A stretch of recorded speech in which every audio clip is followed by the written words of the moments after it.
It's week 4. We are grooving 80s style. Little Genesis or Phil Collins or something like that. Probably Genesis. Dire Straits. Oh, Dire Straits, yeah. Little Duran. No, that's not Duran, but I get where you're going. I like the Dire Straits reference there. That's pretty groovy here. It's week 4. We got some great matchups. Hang on to your seats.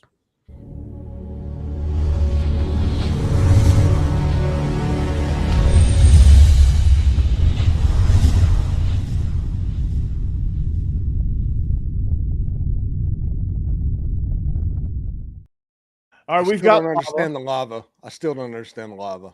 SEC and Pompeii. It's just there. Yeah.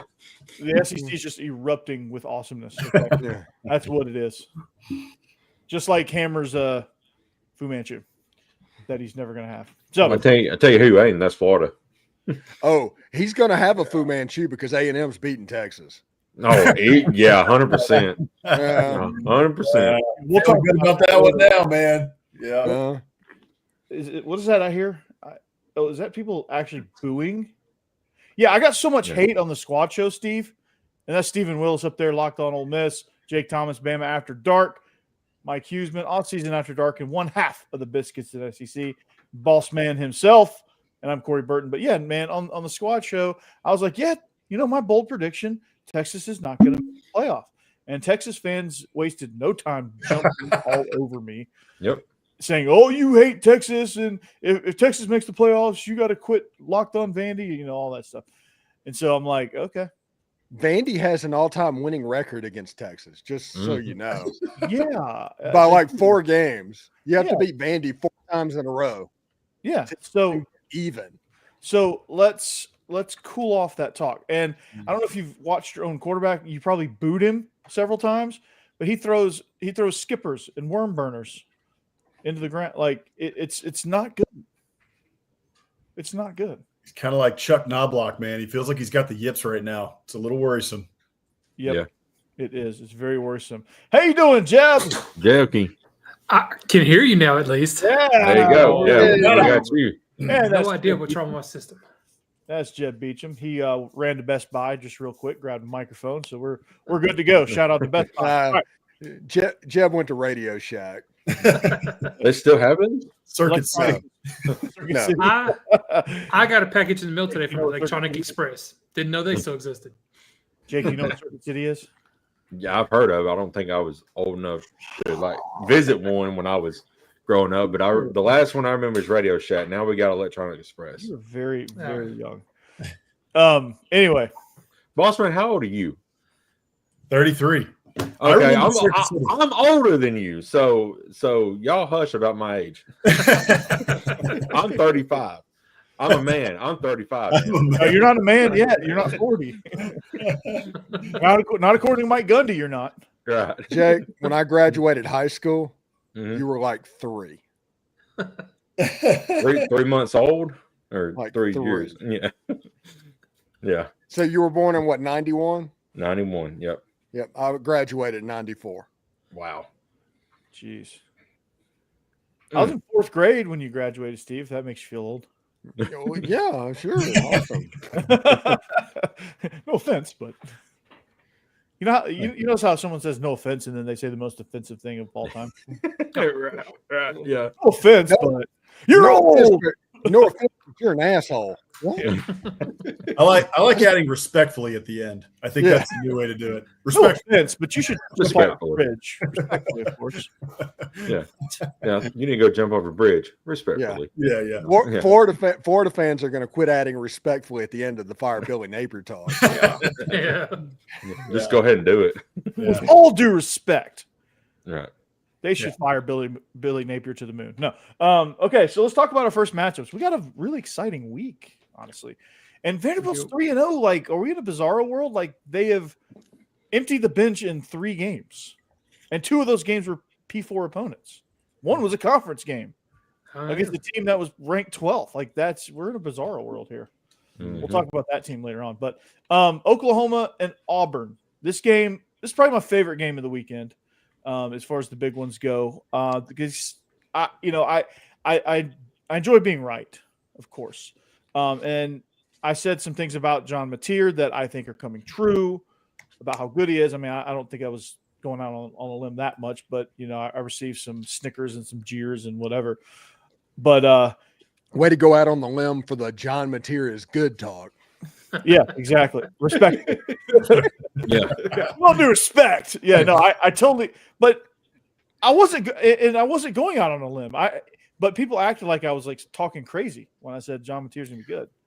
And I think part of that was that I feel like coming from a different part of the country, it hit me as, because he didn't play in the South is why they weren't giving him respect. Like, yeah, he played decent teams. He's a pretty good player. Like, they play good football elsewhere. And it was weird because we all know he's good, but like nobody wants to accept that fact. And I was getting, whatever. I wouldn't have been boasting about that pick had I not gotten any sort of hate about it or made fun of about it or whatever. Listen, this week. Listen, I understand Michigan's pretty good. I mean, they are. They just are. Better than I thought they would. Yeah, this week will be a test for Mateer that we haven't seen. Mateer versus DJ Durkin absolutely is the most important part of this game to me. How DJ Durkin confuses him. How does he keep him from running? You want Mateer to throw the ball. With Baker Mayfield, you couldn't stop it. It didn't matter. You knew what you needed to do, but you just couldn't do it. Is John Mateer doing it like that, or can you take away the legs? They do that with like LaNorris Sellers. That's why LaNorris Sellers is not having this great year, because they take away the legs. Mm-hmm. If you can do the same thing with John Mateer, that's going to determine what he does. But he is good. I'm saying he's good. Yeah, and the whole Jackson Arnold versus John Mateer storyline, like Jackson Arnold coming back, he's having a pretty good year. Kind of one-dimensional, if you ask me. Still, I don't think he's progressed as a passer as much as you think he probably should under Hugh Freeze, or as much as people that don't know Hugh Freeze thinks he should. Like, Hugh Freeze is kind of all over the place, and Steve, you probably know the most about Hugh Freeze more than any of us.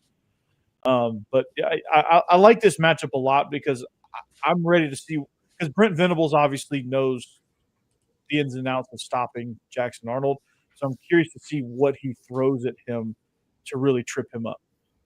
That's the matchup I'm looking at. I mean, Steve, you mentioned it right on the other side with Durkin against Mateer. Brent Venables knows Jackson Arnold like the back of his hand. I mean, he coached against him in practice every single day last year. And, I mean, maybe his defense broke him because he wasn't very good for Oklahoma. But I'm interested to see what that matchup looks like. And, we all know what's going to happen here. He's going to dare him to throw the ball. Auburn has plenty of weapons on the outside. Cam Coleman's one of the best wide receivers in the country if they can get him the ball. So we all know what he's going to do. Dare him to throw the ball and say, good luck. You got to beat us until you make us back off. We're not backing off, and we're going to take away the run game. Yeah.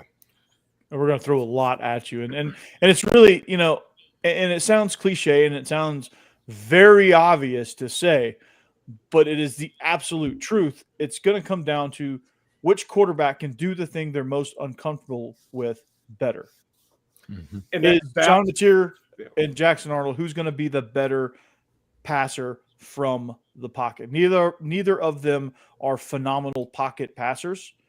So we're going to see kind of who does the best at reading and countering the other defense, like Brent Venables versus DJ Durkin. That's an interesting matchup too. The one criticism, some people, a question people have had with Oklahoma is, can they run the ball, with the running backs? They didn't really against Michigan. They did against Temple, but now we're going to see Auburn's a top 10 run defense. They will be tough to run the ball against for Oklahoma. Curious to see how that goes. And to Steve's point, if they make Mateer throw the ball and get outside, can he do that effectively? Absolutely. Yeah. And Oklahoma's going to have to find ways to get creative with getting Mateer those opportunities and getting him on the edge, creating concepts and creating situations to where he's not in these obvious third and miles type of situations where the defense can pin their ears back. Like, those are the kind of things. And again, it always sounds so obvious, but it's the absolute truth. Mm-hmm. On the flip side, talking about Venables defensively against Jackson Arnold, do you almost tell your team to sell out the run and stop the run and force him to beat you with his arms, since he hasn't shown that yet. I would. Yeah, exactly. That's what I would do. I would press. I would put 8 men in the box and dare him to throw it. And I would empty the play sheet of cover 0 pressures. Right. Absolutely. Mm-hmm.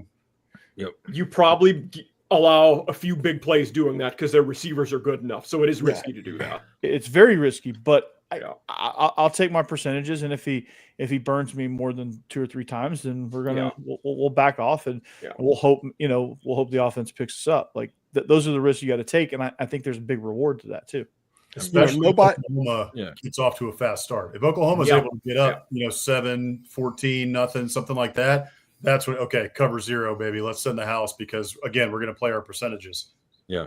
It's really interesting that the 3 opponents that Auburn's played this year, they've essentially played coverage. Every defense they've gone against, and Jackson Arnold can zone read and run the ball, and their running back made plays as well.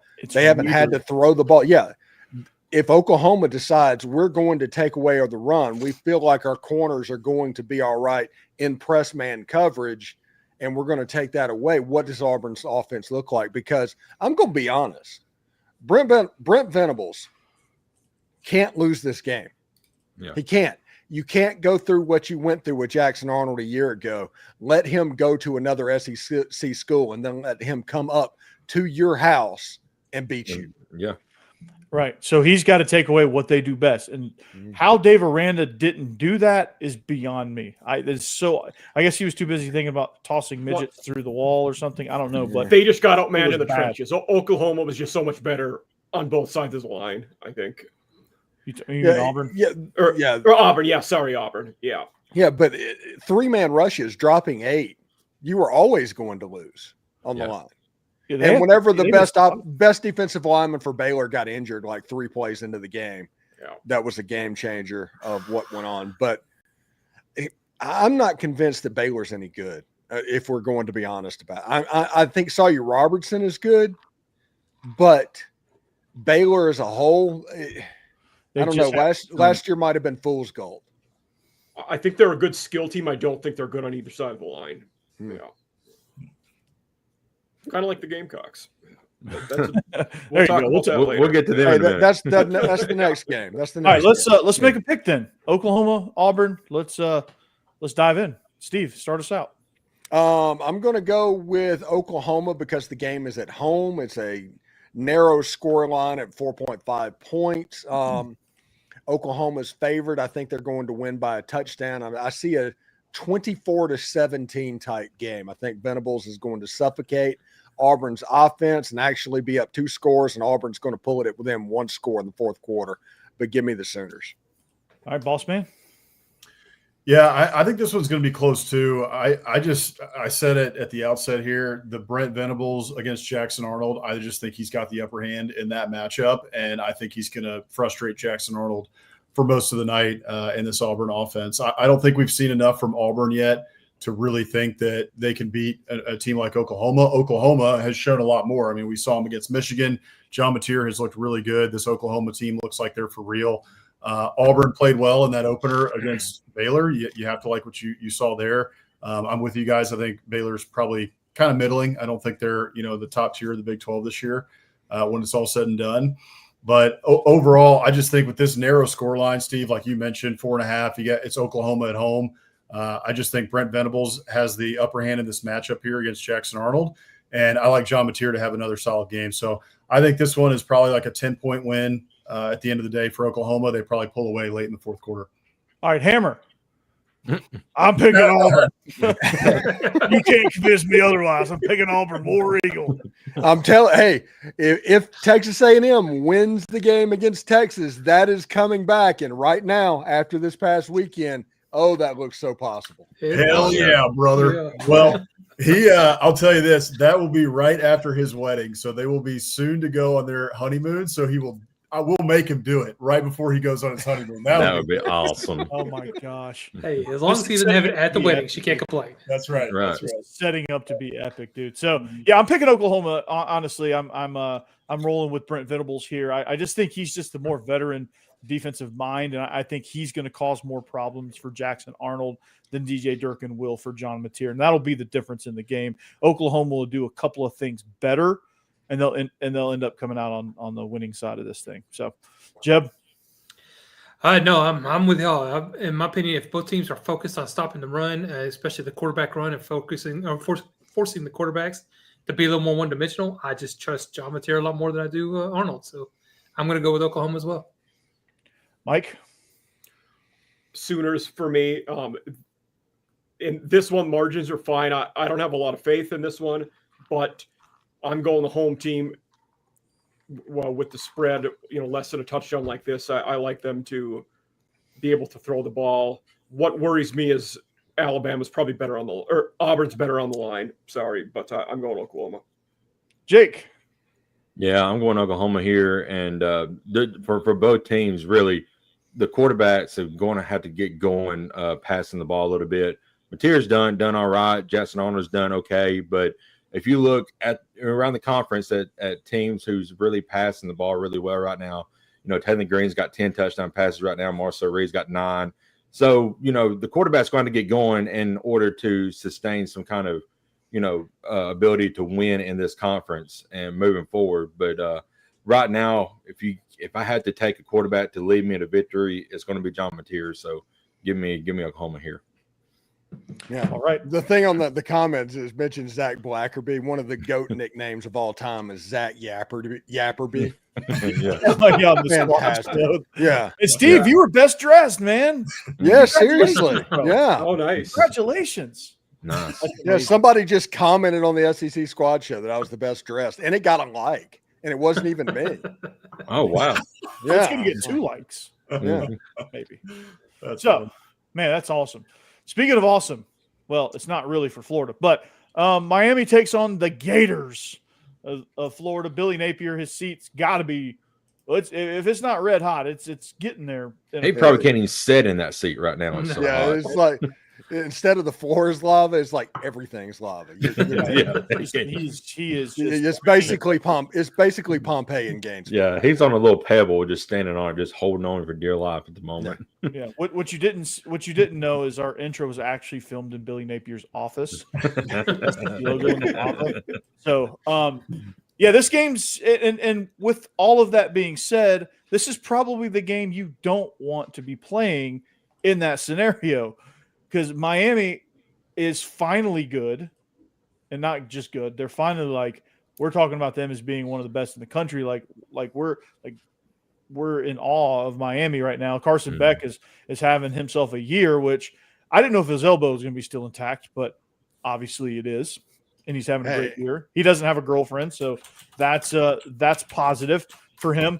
But they're rolling, dude, and that's they look like the anti Mario Cristobal team. And they're just good and solid all around.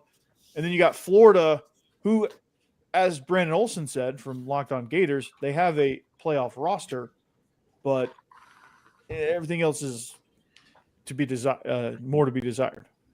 Yeah, one thing. Were we also saying this about Miami last year, though? They won their first 9 games, then they somehow pissed it away and didn't go to the playoffs. Well, they just ran into Buster.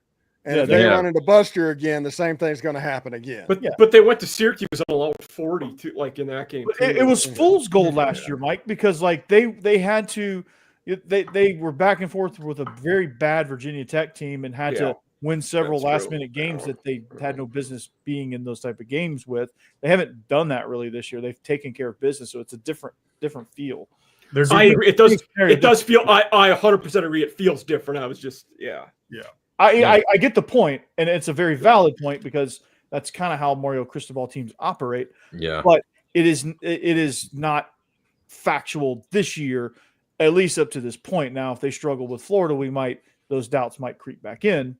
But I just have a hard time believing they're going to struggle against Florida. Yeah, by the way, I know Carson Beck's having a solid year so far. But if Cam Ward was on this team, this would be the best team in the country, and I would be picking him for the national title. Yeah, I agree. Cam, you want to come back? Yeah, if he'd stay, I'd probably rather come back. Saints are pretty bad. Yeah. The one thing to talk about Miami for a national title, everybody needs to hope that Mario is using like Chat GPT for clock management.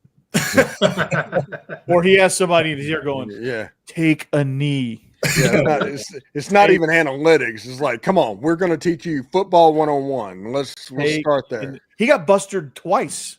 Mhm. Yeah. He got busted in like 25 seconds in Miami the last time they played down there. Yeah. So, 2 years in a row, he's gotten, Buster's gotten him. I will say this. Miami has done an excellent job of making Haynes Keaton look like a Heisman winner. I'll take it. That is the truth. That dude has owned Miami. Because I think if Brent Key leaves Georgia Tech will just elevate Buster because I think they like him a lot. Obviously, I think that's true. Yeah, they should. And it's right down the road from his hometown. How far is that away from? How far is Georgia Tech away from? What is it? Gainesville, Lilburn, which is probably with traffic 45 minutes. Yeah. Yeah. Yeah, it's in Gwinnett County, which is northeast Georgia. By the Braves Stadium area. No, that's Cobb. That's Cobb County. Obviously, I do not know my Georgia geography. You don't. You got to teach your lesson here. But do not become a super speeder in the state of Georgia. If that happens, that's a problem. It's not good. So yeah, in Georgia, there's 2 counties in Metro Atlanta, Cobb and Gwinnett, and within those 2 counties, there's over 40 high schools. Just those 2 counties. It's insane, and all the high schools are like 2,500 kids and above. Like it's insane. Guys, I'm sorry. I just got breaking news on my phone from ESPN. It says DJ Lagway just threw another interception. So, and you should take wait. I just got some breaking news, and LSU once again did not score a touchdown after. Yeah, right. Breaking on pawn breaking news. Oh my God! 5 interceptions, 20 points. Dude, this video just popped up. Brian Kelly just yelled at a reporter again. Pounding the table. Yeah. Man, his victory lap after they run for 250 against Sela is going to be epic. Yeah, where's the run game, Brian? Like, it's a valid question, but like, why do it then? Yeah. The timing was awful. Yeah, the whole point was And exactly what happened. Yeah, he was trying to do that. Like, that was. I think both were right in that situation, right? I mean, as a reporter, it's like the reporter's going to have to ask that question. Everybody, all the fans are thinking it. We're thinking it. Like, you got 5 interceptions, you scored 20 total points, only 13 on offense. Like, what's going on, man? And he knows it. Yeah. I mean, he knows it. He knows there's a problem there, but he's so frustrated about it. He doesn't want to like answer. And this guy's being a prick. So he, again, and he's from the Northeast. So like, obviously his fuse is about that big. Mm-hmm. And, one little thing is going to send him over the edge. And here we go. You get a viral clip of him going, "That's a stupid question. What, do you want us to beat them by 70?" And nobody's saying that. Brian. It's also about the locker room, right? Like that's an opportunity. He saw an opportunity right there to stand up for his team, stand up for his guys. I've got your back. Look, we didn't play our best ball, but we still beat our rival at home. We got the win. We got it done.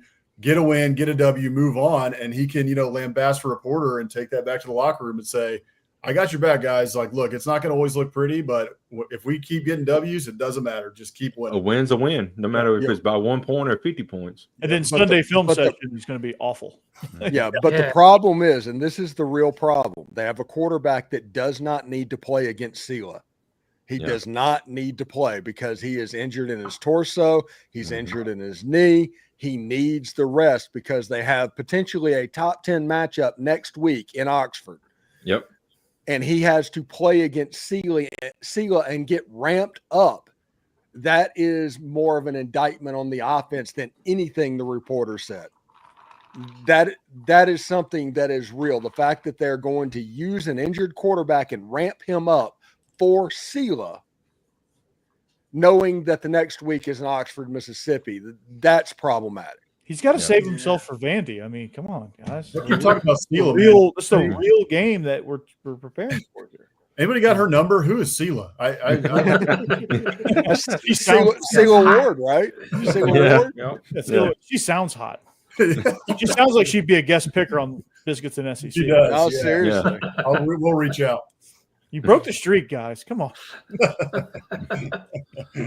Broke the streak, bro. But Cruz is good. I like Cruz. He's very. No offense to Cruz. He's good entertainment on X. Oh yeah, no doubt. Yeah, no offense, but he sucks. Yeah. Yeah. I look forward to the one every week that he does. Puts it out on Monday about feelings of the fan base. It's always a good movie clip or something from for each one. Yeah.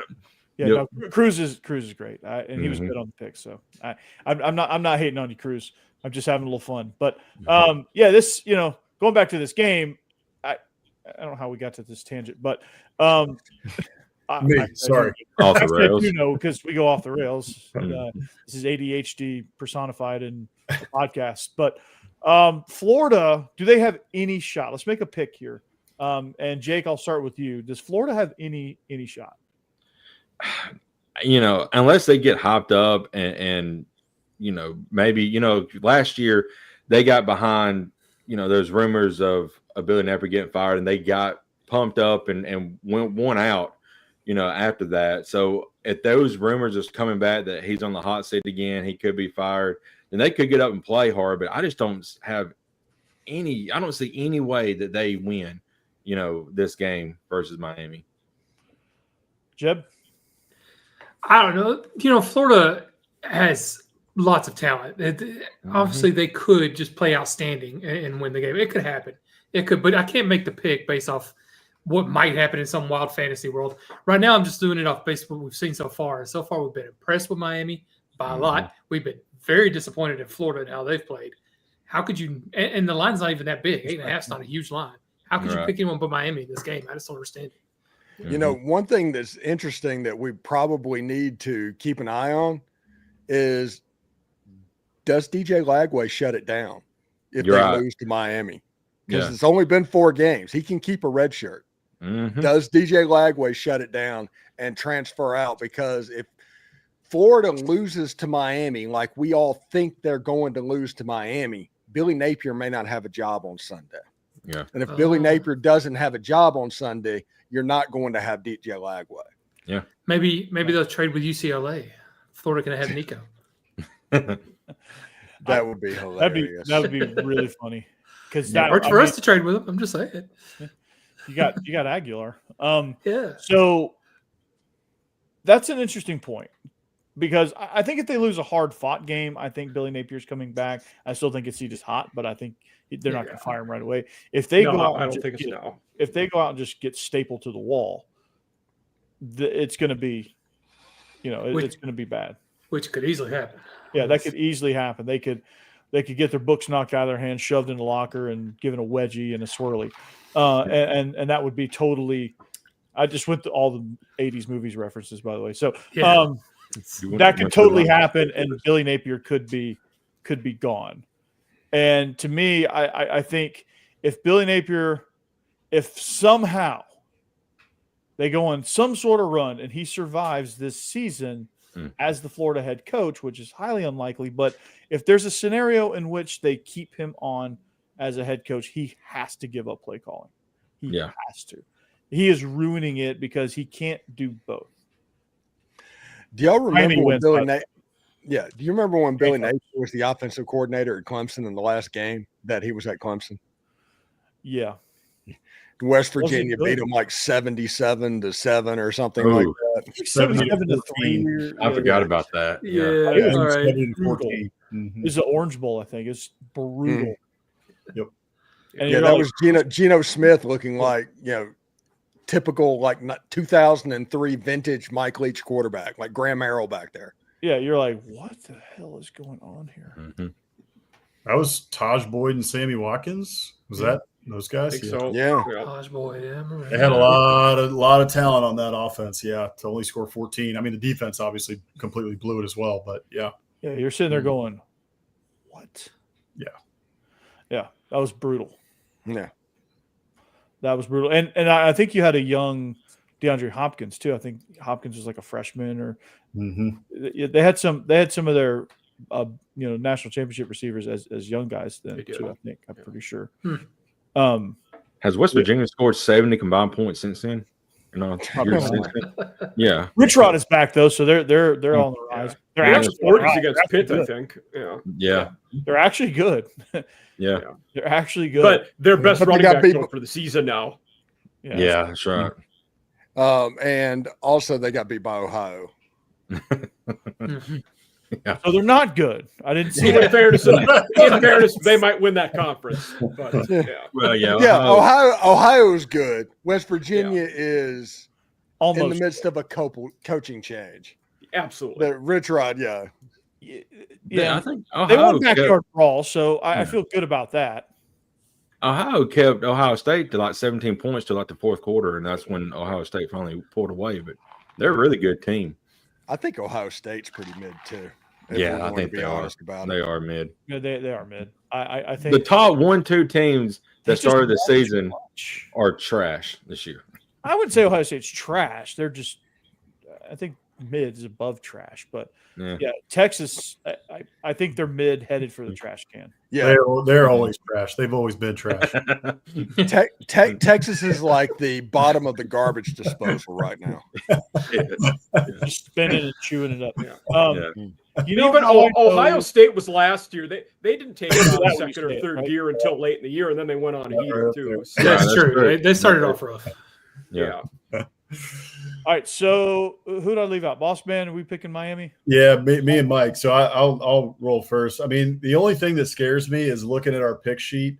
And I won't tip off Mike's pick, but I have a feeling we know where he's all going. So I mean, it's like the college game day, you know, where it's like across the board, it's so obvious this team's gonna lose, you know, and then it's like, and then they pull off some crazy upset. That's college football. So that's the only thing that scares me here. But the one thing we got to think about here, though, is that Florida's defense has played very well. I mean, if the offense was worth their salt at all, if Billy Napier was calling decent games, if DJ Lagway was playing up to stuff, they could easily be 3-0 with the way that their defense is playing.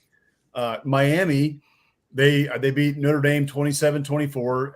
Texas A&M just put up 41 and could have put up even more than that with Marcel Reed missing a few passes. So, I know this Miami offense is good. They put up 48, I think, was against USF, which, Florida obviously lost to in the Swamp. But I can see a scenario here where Florida plays them really close just based on on the defense, and then the offense finally starts to figure something out and keeps this one close. So I think that's why the line is where it's at 8.5 and not at 15 or something or 17 for Miami, which is where you would think it should be probably. So all that to say, I think Miami's going to win this game. I'm taking them to cover. If it was in the Swamp, maybe I would, have a little bit of a different opinion and maybe pick Florida to cover. But this team has looked so lost through 3 weeks. And Billy Napier, I mean, he's the Jimbo Fisher right now of, the current day because he's refusing to give up play calling. And from a CEO standpoint, he's done a decent job, it seems like, on the CEO level of stuff. But for him to be continually in the offense, it's taking away from everything else, and it's not working out well. So I got to take Miami in this game. They just look like a much better team, much better coach right now. So it seems like an obvious pick. I will say this: Florida's path is if a close game in the fourth quarter. Yep. Because Miami has not proven at all that they can close out a tight game. Now, if it's a blowout, I think Miami has a chance to go. They're the most likely to blow out the game. But if it's a one-score game with 7 minutes to go and Florida has the ball, does anybody here think that Florida's not about to score? Right. It's going to get shaky for Mario Cristobal in Yeah. that scenario. I totally agree with that too. The line is at 3.5 now. Oh, according to Vegas. So I'm definitely hammering Miami on that. Yeah, hammer Miami on that 100%. Just a second. I'm going to go into our friends at FanDuel. Yeah, I saw one that said 9.5, so I would be surprised if it's that low. But I'm also going to check the stats and see if they're setting a trap. It could be. Go ahead and pick yours, Mike. All right, Mike, make your pick. 3.5, 9.5, 16.5. Green Jack. 16.5. My pick would be a lot different. I will say that. Right. Yeah. For me, when this dropped, like I wanted to be the contrarian and go Florida. I can't do it though. Like in diving into this one, both of these run defenses are top 20 in the country, which tells me who's going to throw better. I have zero faith Florida can throw the ball without turning it over. And Miami, one thing they did well against Notre Dame was they blitzed really well. I think they can get to Lagway doing that, and I like the Canes in this one. The line is 8.5, by the way. Okay. But there's 83% of the money and 83% of the bets on Miami. And the line's not moving. Okay. So that is probably why it shifted. I think they are actually setting a trap in this game, and they think it's going to be a closer game than 8.5. Interesting. All right, last one. Mike, I'll start with you on this analysis. South Carolina, Mizzou with Bo Pribula. Surprising people. Like, they're electric. I mean, have they really played anybody? I don't know if they have. Really. Kansas is good. Maybe Kansas. Yeah. So Kansas. All right. But they scored bunches of points, and they've put up. Oh, they're legit. Yeah, they put up boodles of yards, so they are legit. South Carolina, a lot to be desired. They have the roster. They have Nick Harbor, which I am baffled that they didn't try to go over even with Luke Doty. Yeah, they didn't try. Like, we could have put me out there at quarterback. I could have launched a deep shot. They also have Mike Shula.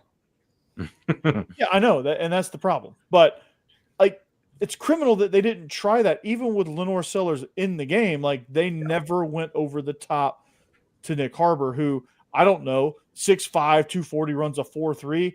I'd probably try to launch one to him. I don't know. You should be launching 2 or 3 a game to him every game, no matter who you're playing. And it doesn't matter the situation. Just take it, 1, 2, gather. Yeah. Let it fly. He's going to go get it. They're so wonky on offense now because, and even this is when Sellers was playing, when they were at their best. They couldn't run the ball with their running backs, but they couldn't throw effectively with Sellers because for whatever reason, Shula couldn't reconcile all that together. Like, they're so weirdly constructed, and the things they're doing are just odd to me. Like, it's like he doesn't know. His plan is he doesn't have a plan, and he's just trying to guess. Maybe that could be. I really think.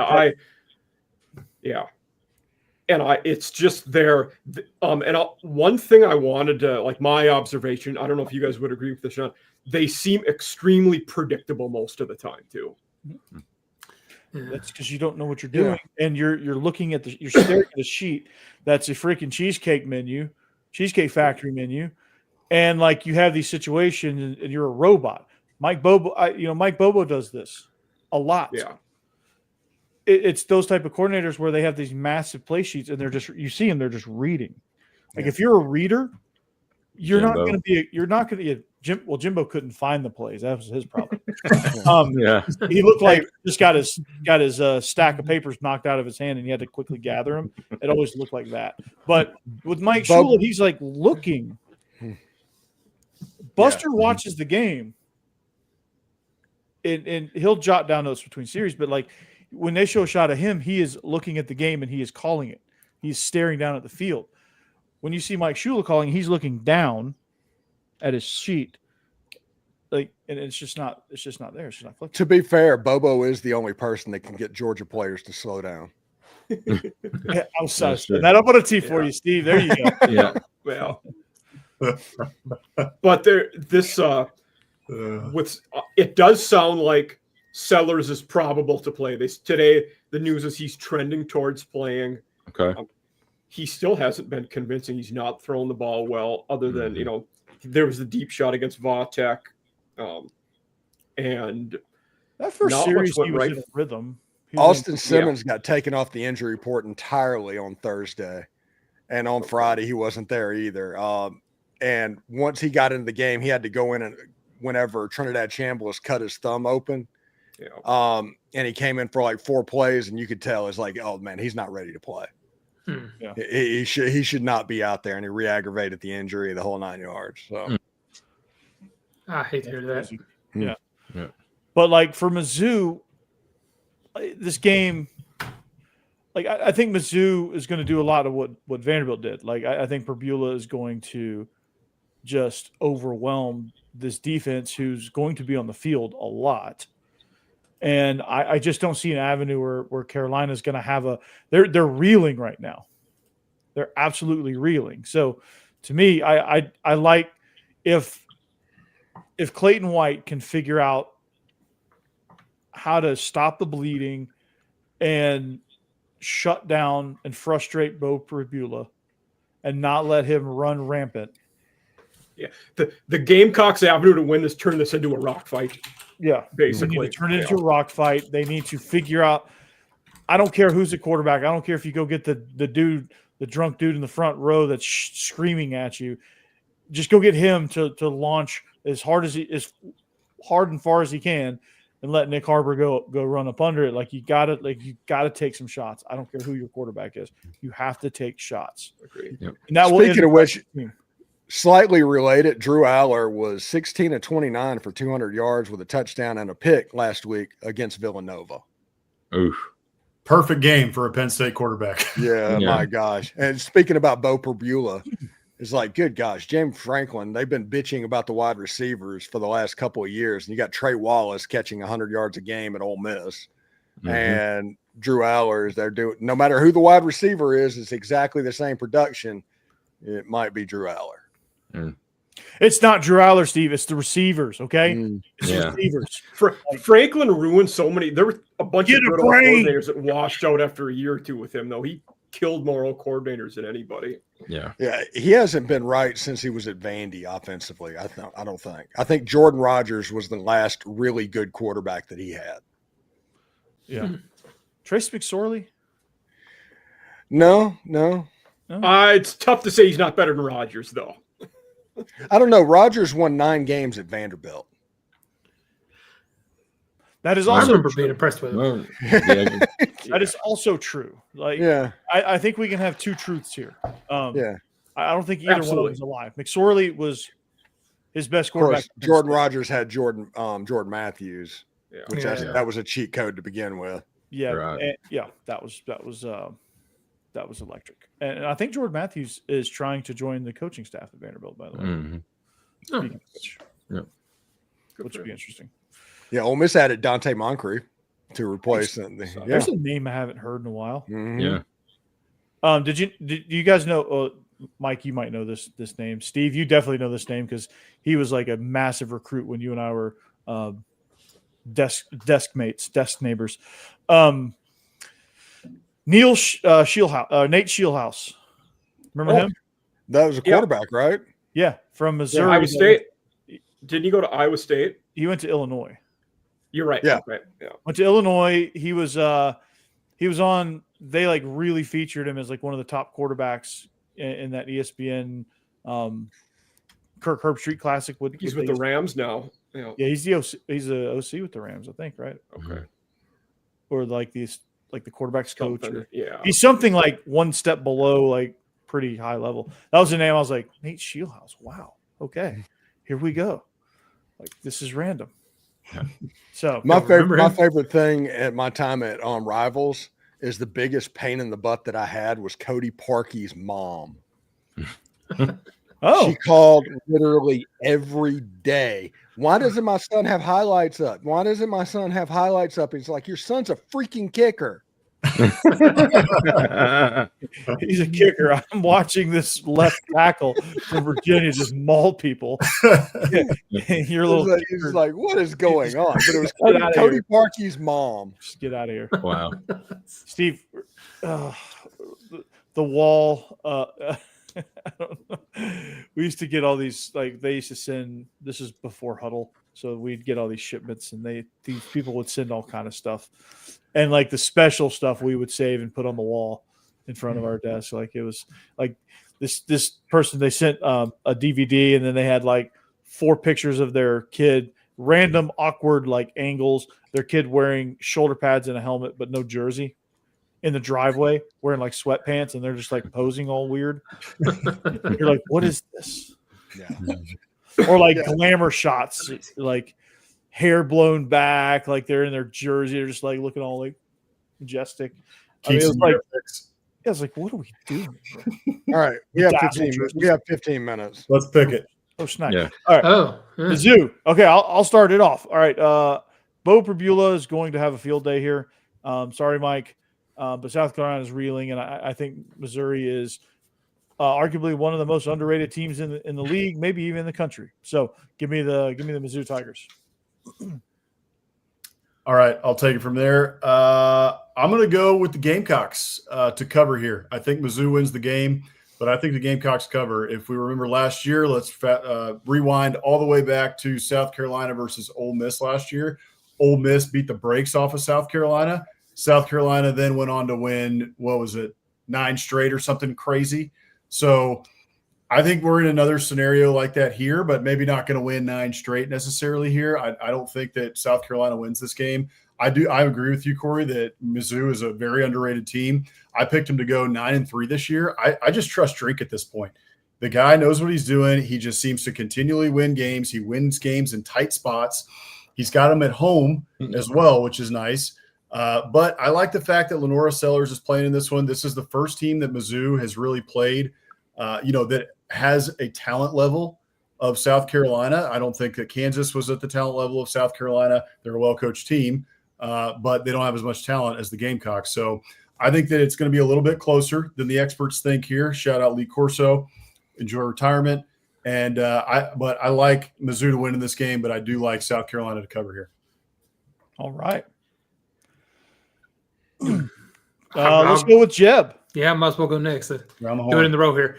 And actually, I'm going to agree with Bossman. I'm going with South Carolina with this one. They just went through one of the more embarrassing things you can go through in the SEC, losing to Vanderbilt. And I'm just kidding. I'm kidding. Okay, Vanderbilt's really good. I'm joking. 3-0, brother. No, they're really good. I'm kidding. Plus, I don't want to talk trash until we play them.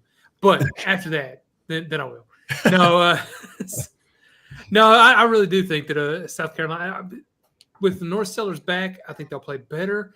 I don't know. Sellers, he's a guy they've already started hyping up to be a first-round quarterback pick and maybe even the number 1 pick overall here in the future. And he has not played up to that at all. But I still think he has a talent. I still think he's going to eventually do it. I'm going to keep betting on him for the moment. But he might lose my confidence here pretty soon if he doesn't start picking it up. So right now, I'm going to pick South Carolina to cover. I'm kind of a boss man. I think Missouri ends up winning the game, though. Mike? I'm echoing what those guys said. I do think Missouri wins. I like the Gamecocks to cover. With the spread what it is here, I don't think I would pick either of these teams to cover that much against each other. Just too many points for me. Jake? I'm going with Missouri. They showed me a lot more this year than South Carolina has. South Carolina still has a chance to put it all together. And Corey, you was talking about what Bobo's playbook and Mike Sheila's playbook looked like. It kind of reminded me and be more appreciative of what we had with Mike Leach with a little index card with about 4 plays on it. And he just called in 4 plays every single play and still won 8 games every year. I don't know how he did it, but it was just amazing. So shout out. We miss you, Mike. So I don't even think he read the index card. I think he just had it in his hand for show. Yeah, probably so. So one name that hasn't been mentioned in this whole thing is Ahmad Hardy. He's a running back, and anytime Missouri has a running back, they outside zone you to death. That's what they did to Louisiana last week. The score line is irrelevant, but he had 250 yards in that game. I think that mixed that with Bo Perbula, him running and throwing the ball, Missouri's they're going to roll, honestly. I think Missouri and Ole Miss are probably the 2 most underrated teams in the entire conference. And Missouri right now is very much ahead of Ole Miss. Missouri's at the point where they're right on the cusp of being scary. So give me the Missouri Tigers. The last 2 games, Missouri's had 2 guys run over 100 yards. Man.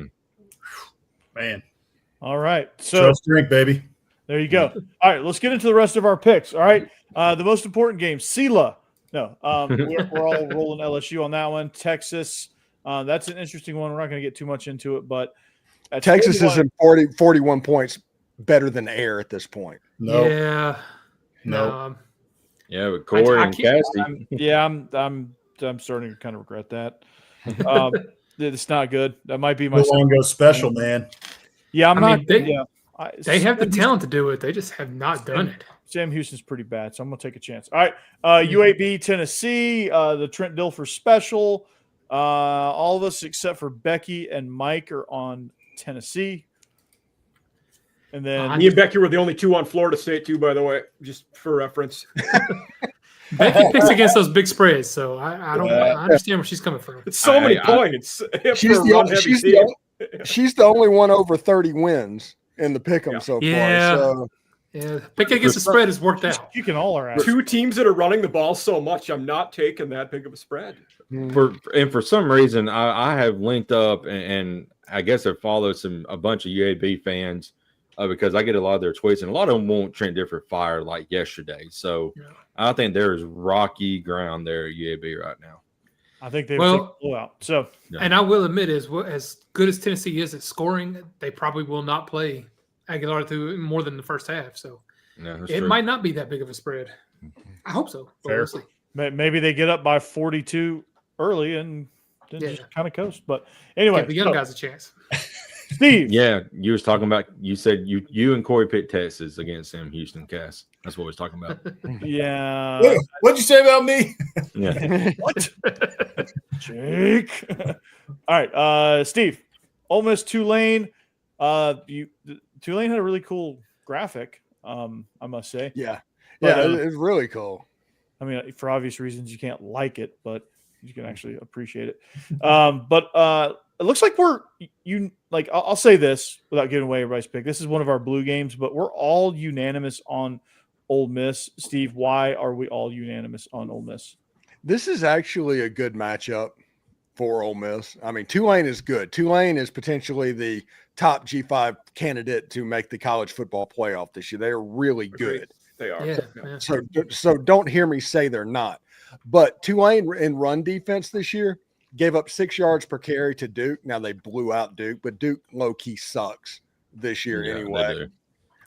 And they also gave up 190 or 200 yards or something like that to South Alabama. I think with Trinidad Chambliss, I think with Kejuan Lacey, I think with Logan Diggs, Tulane's about to get a large amount of running the ball. And whenever they move up to try and stop that run, that's when they go over the top and the Arkansas game plan happens again. I think this is a pretty good matchup for the Ole Miss Rebs. And I think Ole Miss, I predicted 34-17, something like that. Mm-hmm. I think Ole Miss is going to win this pretty easily, setting up a Super Bowl game next week in Oxford. Oh, nice. I think, Steve, you explained it better. Does anyone have anything to add to that? Well, I mean, we're all pretty unanimous on Ole Miss, so it's not. We're all going to end up saying the same things. If that spread was a little higher, 14.5, I might go Tulane. Less than 2 touchdowns, I'm not taking them. Agreed. I was surprised nobody wanted to go with Tulane. They are a good team. 12.5. I'm not going with that spread. They're a good team, but I think it's going to be. I think Ole Miss is going to keep nudging that 2 touchdown lead. Like I kind of at worst. I kind of went back and forth just for the fact that respectfully, Ole Miss should have covered against Kentucky. Boss man, I'm sorry again.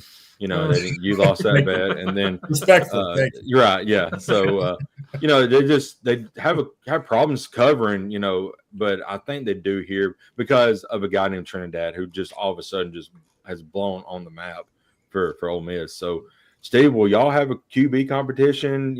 Whenever Austin Simmons does get healthy, well, what's going on there? I'm not sure. Right now, Austin Simmons is the guy. Okay. But I am convinced, just looking at everything, if Trinidad has a game just like Arkansas against Tulane on Saturday, he's going to start against LSU. Gotcha. And that's the way it works. After that's a bye week, and then you have the pseudo quarterback competition to figure out what's going on. But yeah, that's kind of the position where we are right now. I got you. It's kind of a hot hand situation, then figure it out during bye week. Yeah, perfect. All right. Our next blue game is Arkansas at Memphis. Yeah, that's written correctly.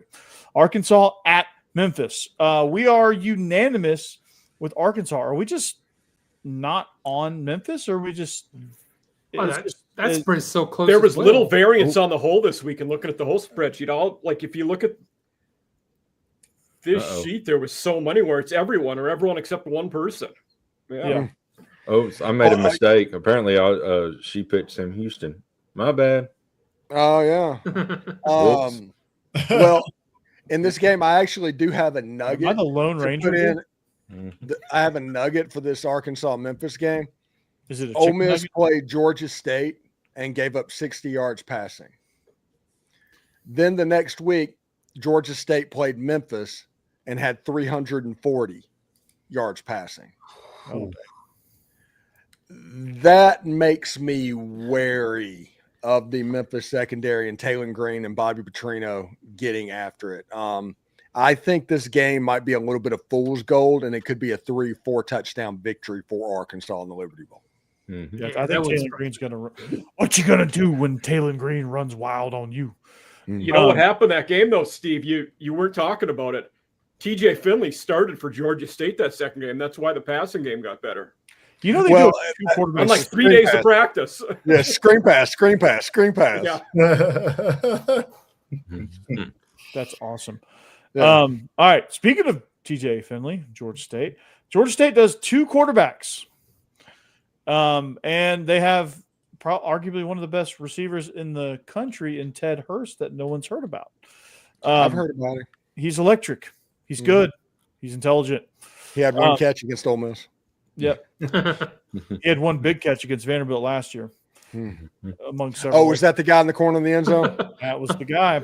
Amongst several other moments, but that was bad. Seriously, if Vanderbilt loses to Georgia State again, you don't want to be on the show next week. I'll come and take my look. Like Charlie Steiner. With the squad show and the weekend and this show, we're going to be brutal. So just get ready. Yep. We're just gonna have to cover the game. I guess we're just gonna have to cover. I'll be there. Actually. I hate to question Becky here, but she's the only one on Georgia State. I mean, she's again the only one over 30 wins here. So right, she knows something. She picks against those big spreads. I'm sorry. Yeah, Vandy up favored by 27.5. I mean, it's kind of hard to say. Well, okay, that's a problem. As a person who grew up in Tennessee, that doesn't sound right. Sure, I've definitely gone against my rule of picking against big spreads this week with picking Tennessee over UAB and picking Vandy over Georgia State. But for this one, I'm looking at recent history. The last 2 games, this Vanderbilt team looks different. I mean, they are really well coached. Pavia has that offense running on all cylinders. They covered a 40-pointer against Charleston Southern, which that's what I'm saying. They did that too because they like to play with their food. They're just rolling, man. It's hard to pick against them right now. And hey, I picked Vandy to go 4-8 this year. They're already showing me. So far be it for me at this point to pick against the Vanderbilt Commodores. They're going to be 5-0 going to Alabama, and that's not a slam dunk that Alabama's going to win that game. Not right now, Dane. Physical up front, like that's what people are missing. Like this is the most physical and physically dominant Vanderbilt teams that I think I've ever seen, even under Jim, whatever the hell that guy's name is, James Franklin. If they're 5-0 going into that Alabama game, social media, it is going to be that clip of "You're next, Alabama" all week, just on repeat, and I'm going to be retweeting every one of them. Get Corey up to 1,000 subscribers on Locked On Vandy. By the way, I'm only 130. I'm 134 away. Nice, but by the way, I know she's asleep, Steve, but we got to give the voice of God credit. I mean, she is dominating us right now. Yeah. It's not a sarcastic statement. No. It's not sarcastic this time. I mean,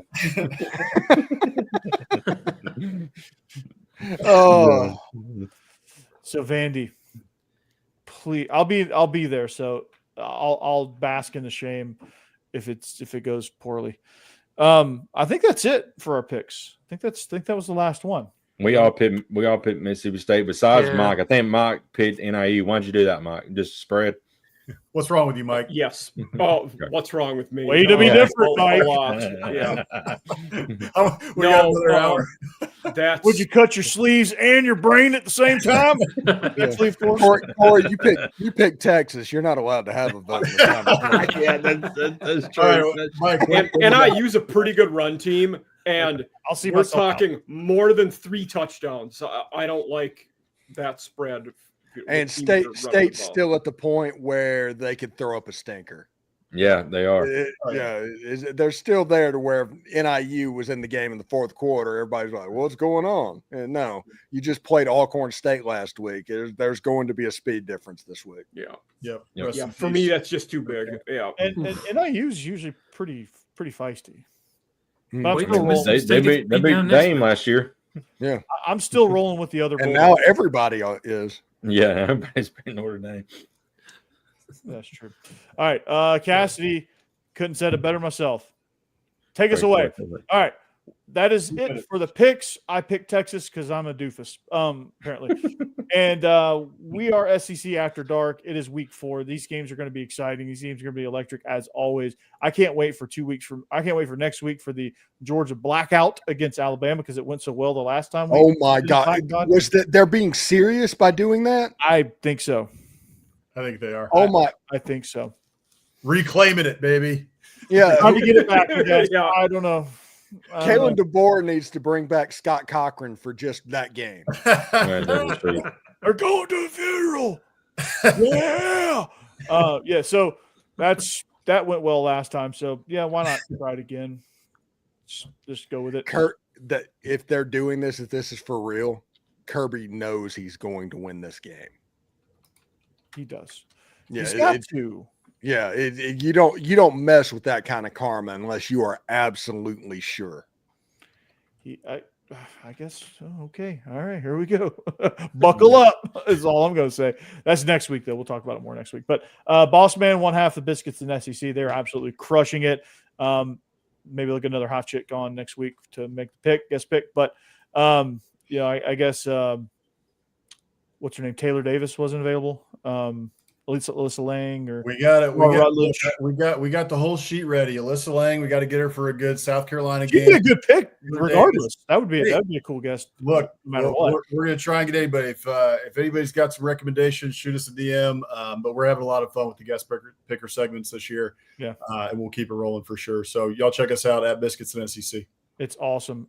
Jeb, recovering, man. You get better. We'll get you a show rolling. Mike Huseman crushing it with Off Season After Dark. Dude is outstanding. Bama After Dark is absolutely rolling like a freight train. And Stephen Willis, Locked on Ole Miss. He is the most listened to Ole Miss podcast by a mile, literally. He's, I think, over 1 million. Is it 2 million now over second place? That's 1 million. It's a little over 1 million. The iPhone 17 drops tomorrow. It comes preloaded with a follow of Locked on Ole Miss. Nice. About time. That's good. That was good. Nice. That would not surprise me. Can't delete it. Yeah. Yep. I want to unlike this. You can't. It won't even move. You can't even like when you got that YouTube album on the old one. Yep. Yeah, you get a new iPhone, you get an automatic subscription to Locked On. It's just standard. It's like just comes with it. Just comes with it. You can't. It's like one of the apps you can't delete. Thank you to Tim Apple, Auburn alum. Some dude in Argentina is subscribed to Steven's show because he bought a new iPhone. Like, who is Locked on Ole Miss? Yeah. That's the reason I just thought he mean. Why do they keep saying it? Yeah. Let's start talking about little Lionel, and that's just to keep them on the somewhere in Germany, somebody's like, because they're getting into football now because all the NFL games are coming. Someone in Munich is like, Huddy Tuddy. got old Miss jersey on. He's rocking and rolling. Yeah. Thanks to Stephen Willis. It Locked on Ole Miss. I don't know what accent that was. I don't know what accent you're doing. I don't know what accent that was. That was supposed to be German. Yeah. Well, we'll go with it. All right. So I'm Corey Burton, Locked on Vandy. I'll be at the Vandy game. So if they decide they want to throw up a stinker, then I'll be there to bask in all the whatever German after. Apparently, I need to learn German after. So, 9. That's all I need to know. 9. So what a 9. Also, regular guys as well, and together we're SEC. Do you have the tapestries? Wait. This calls for a sound effect. We are out. Castle, there are many tapestries. Mickey Mouse. But if you are Scottish Lord, I am Mickey Mouse.